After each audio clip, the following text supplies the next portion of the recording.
masayang masaya ako. Pati yung steamed fish na niluto ko, gustong gusto din nila. Kahit may mata, tsaka tatawa ako doon sa mata. Kahit may mata, kahit may mga tinik, ayan, game na game sila, kaya nakakataba ng puso. Kasi dito, pinipili nila, pero game sila sa mga niluto ko, kasi sabi ko kailangan nilang tanggapin kasi ganito yung the way na pagluto ko, or the way na nagluluto yung mga Asians. Yeah, you got that yummy, yum, that yummy, yum, that yummy, yummy. Yeah, you got that yummy, yum, that yummy, yum, that yummy, yummy. We're on my way, yeah. Hi guys! Kumusta? And welcome back to our YouTube channel. I wanna greet you all a Merry Christmas and a Happy New Year. This is one of my best Christmas ever. Although malayo ako sa family ko kasi nagkaroon ako ng panibagong pamilya din. So, hindi ko na videohan kung gaano kasaya na makasama yung mga Canadians na mga relatives ng hubby ko at saka yung mga in-laws ng kapatid niya. Sobrang nagpapasalamat ako sa lahat ng biyaya na ipinagkaloob sa akin ng Panginoon ngayong 2024. Ayan, medyo yung boses ko pagod, hingal kasi pagod na pagod ako sa pag-prepare ng handa na lumpiang Shanghai at pansit bihon para sa 40 katao. Pero sobrang worth it kasi sobrang napakabait nila.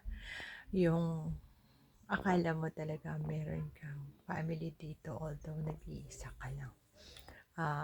Although nag-iisa ka lang. So, highly appreciated. Sobrang thankful, sobrang grateful for all the blessings. Ayan, sa lahat din ng pagsubok sa 2024, sa lahat din ng pagsubok sa 2024. Ayun, nakayanan at nalagpasan. Ayan, so yung mga pagsubok natin sa buhay, hindi ibibigay ni God kung hindi natin kaya. So, thankful. As in, ang saya. Simula pa kahapon ako naghahanda. So, kahapon merong party din sa part ni Happy sa mga anak niya at naghanda din ako para sa 10. Same. Lumpiang Shanghai at saka pansit canton, at masaya ako kasi favorite nila dito at mabilis lang siyang gawin. Nagluto din ako ng chicken sriracha, ang sarap din.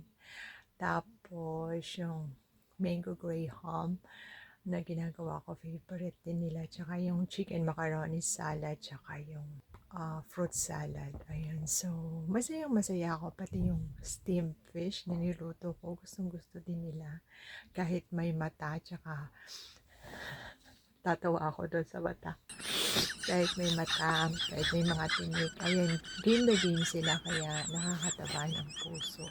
Kasi dito, pinipili nila, pero game sila sa mga niluto ko. Kasi sabi ko, kailangan nilang tanggapin kasi ganito yung the way na pagluto ko, or the way na nagluluto yung mga Asians. So thankful kasi, nag-a-adjust din sila at sabi ko, mag-ingat na, na hindi matinik. So, yun, hindi naman sila natitinik. So, nakakataba ng puso.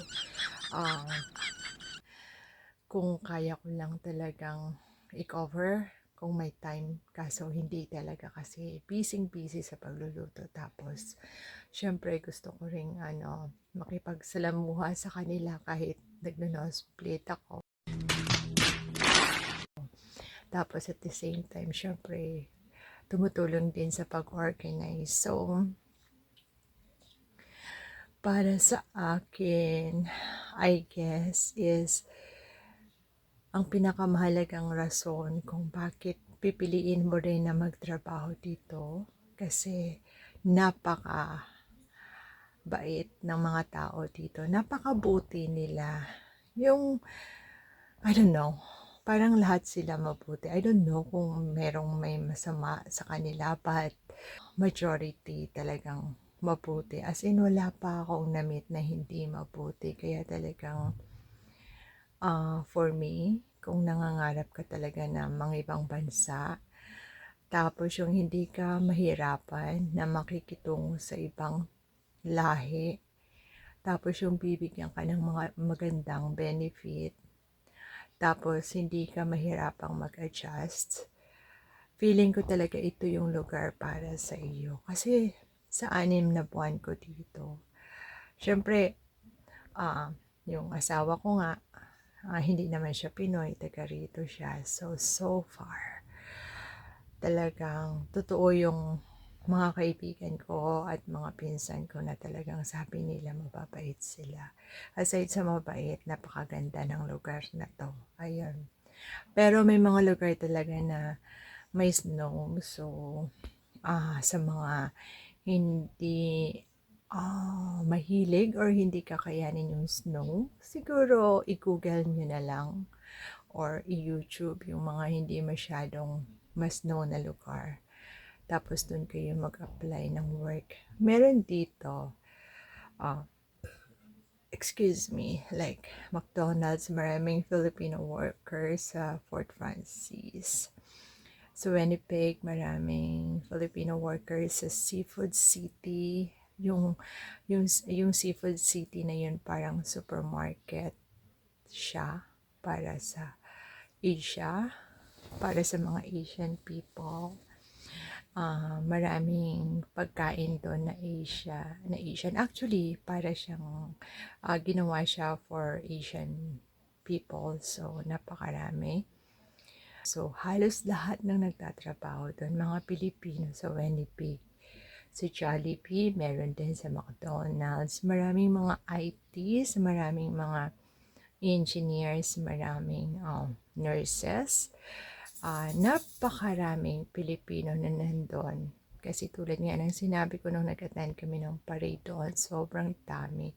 So, sa Fort Francis, ang dami rin Pilipino. Sa Canadian Tire, sa McDonald's, kahit saan ka. Sa Dryden, marami din. Marami din Filipino na may sariling business dito. Like, isa sa mga pinapadalahan ko ng balikbayan package is Yumak at ang may-ari nun ay Filipino. So, ang main branch is Winnipeg at nag-branch out sila, I guess, sa UK. Tapos, parang meron din sila sa Australia. Ganun. So,